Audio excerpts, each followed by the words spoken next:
Jueves 23 de abril. Buen día, chicos, ¿cómo andan? Acá otra vez en el balcón de mi casa. Hoy es un hermoso día de sol. Miren, ya aparecen las hojas amarillas en los árboles. Es muy bonito acá donde yo vivo. Ahí está mi balconcito, mis plantas. Y bueno, vamos a seguir con las clases, ¿les parece? Primero vamos a ver una clase de lengua y después vamos a ver una clase de matemáticas. Son clases sencillitas. Lo primero que vamos a ver es los sonidos de la L, ¿sí? Los sonidos, ¿sí? Los sonidos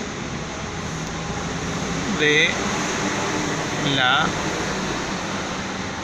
L. Ustedes ya algo conocen de esto, ¿sí? Porque mi nombre empieza con L, ¿no?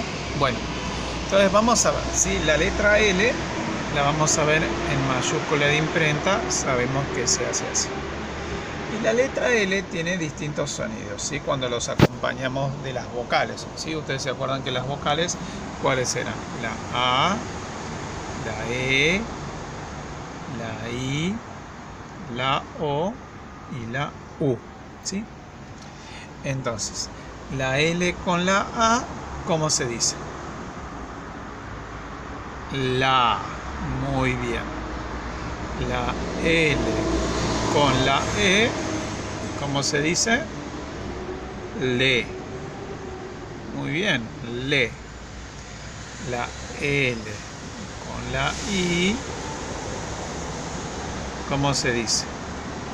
Li, como mi nombre, ¿sí? Li.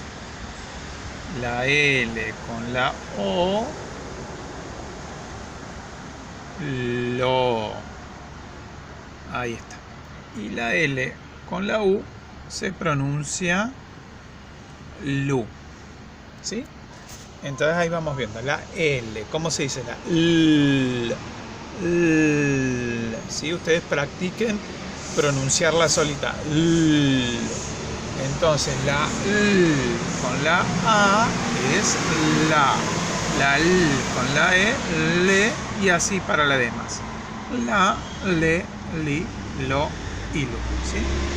Por ejemplo, a ver si se animan con esta palabra.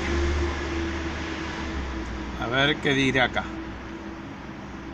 ¿Cómo se dice esto? Porque si digo, bueno, ¿qué letra es esta? La L, la A, la T y la A.